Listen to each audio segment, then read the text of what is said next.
श्री शिवाय नमस्तुभ्य मित्रों, जय महाकाल, हर हर महादेव। तो मित्रों, कैसे हैं आप सब? आशा करते हैं आप सभी लोग बहुत अच्छे होंगे। मित्रों, हम सभी लोगों को पता है कि 16 नवंबर को उत्पन्ना एकादशी का दिन है, यानी यह साल में एक बार ही आती है एकादशी। तो अगर आप आज इन उपायों को करने से चूक जाते हैं या मौका आपके हाथ से निकल जाता है मित्रों, तो आपको फिर अगले साल ही यह मौका मिलेगा। तो इससे अच्छा है आप सभी लोग समय रहते इन उपायों को जान लें, समझ लें। जो कि सबसे पहला उपाय करेंगे हम स्वधा वाला उपाय उत्पन्ना एकादशी के दिन। उसको जानने से पहले मित्रों, जो भी चैनल में पहली बार आया है, वो मेरी आवाज़ पहली बार सुना मित्रों, तो चैनल को सब्सक्राइब और वीडियो को लाइक करना मत भूलिएगा। मित्रों, पहला उपाय जो हम करेंगे, इससे हमारे जीवन में खुशियाँ आएंगी, चाहे जो परेशानी हो घर से दूर चले जाएगी। इसके लिए आप लोगों को लेना है एक चुटकी गेहूं के दाने। ठीक है मित्रों, एक चुटकी गेहूं के दाने लेने के बाद में आपको लेना है सफ़ेद पुष्प।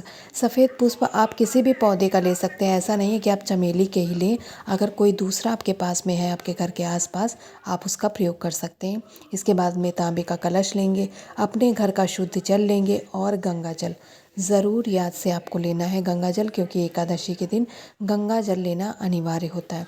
अब आपको इस कलश को उठाना है और इसे लेकर के अपने इष्ट, अपने आराध्य अर्थात महादेव जी के शिवलिंग के सम्मुख पहुंच जाना है। यहाँ पहुंचकर मित्रों, उत्तर दिशा में आपको अपना मुख करके खड़े हो जाना है। अब करना क्या है मित्रों, आपके पास में है एक लोटा जल और आपके पास में है मित्रों गेहूं के दाने।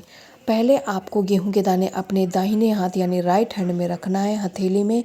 और उन गेहूं के दाने के ऊपर आपने जो सफ़ेद पुष्प लिए उन्हें रख करके महादेव जी से, यदि आपके जीवन में कोई परेशानी है, कोई विपदा है, कोई ऐसी बात है जो आप किसी को नहीं बता पा रहे, वो बहुत परेशान कर रही है आपको, आप अपने इष्ट, अपने आराध्य यानी महादेव जी से कहिए।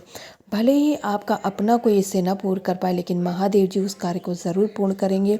आप पूर्ण विश्वास करके महादेव जी से बताइए। इसके बाद में इन दोनों चीज़ों को आपको महादेव जी के शिवलिंग के ऊपर समर्पित कर देना है।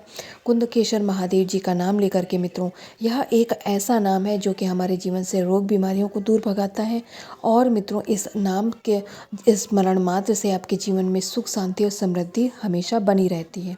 इसके बाद में जो एक लोटा जल है, उसे श्री शिवाय नमस्तुभ्यं मंत्र का जाप करते हुए महादेव जी की शिवलिंग के ऊपर से समर्पित कर दीजिएगा। जब यह जल बहता हुआ जलाधारी से नीचे गिरने लगे, थोड़े से जल का आप आचमन कर लीजिए, अपने कंठ पे, अपने हृदय पर, अपने मस्तक पर, ललाट पे लगाइएगा मित्रों। इससे महादेव जी का आशीर्वाद आपको मिलेगा और उत्पन्ना एकादशी आपकी फलित होगी। पहला उपाय समझ गए।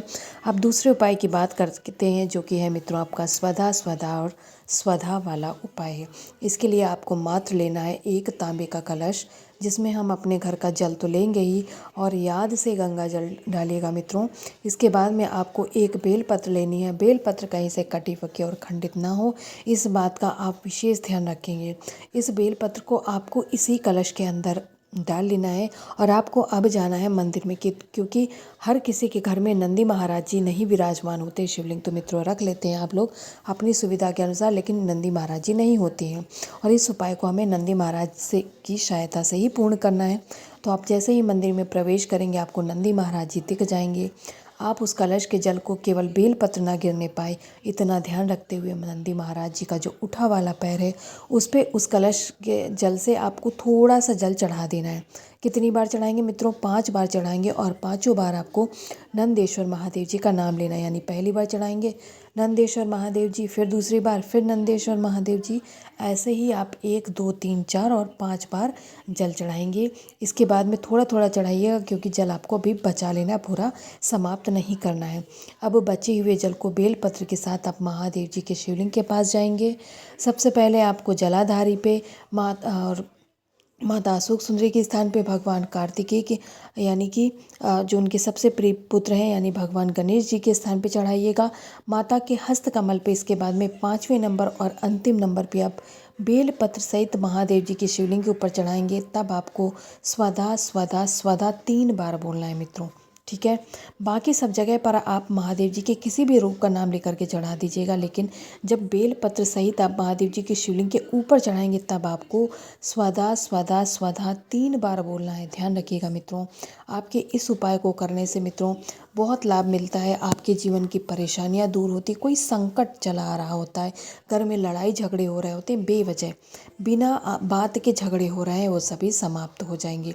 मित्रों, 2 उपाय आप लोगों ने उत्पन्ना एकादशी के समझ लिए हैं और जो स्पेशल उपाय है स्वधा वाला वो भी समझ लिया है।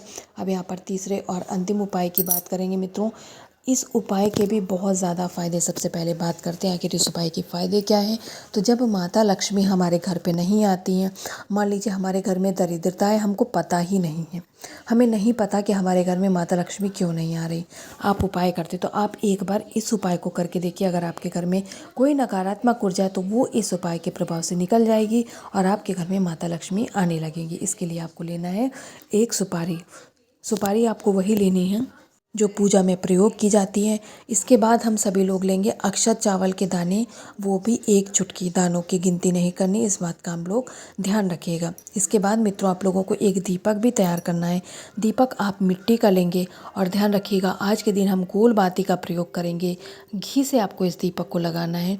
इतना करने के बाद में आपको 1 चुटकी पिसी हुई हल्दी भी अपने साथ लेकर के जानी, उसे अभी दीपक के अंदर मत डालिएगा, अभी आप अलग से लेकर के जाएंगे।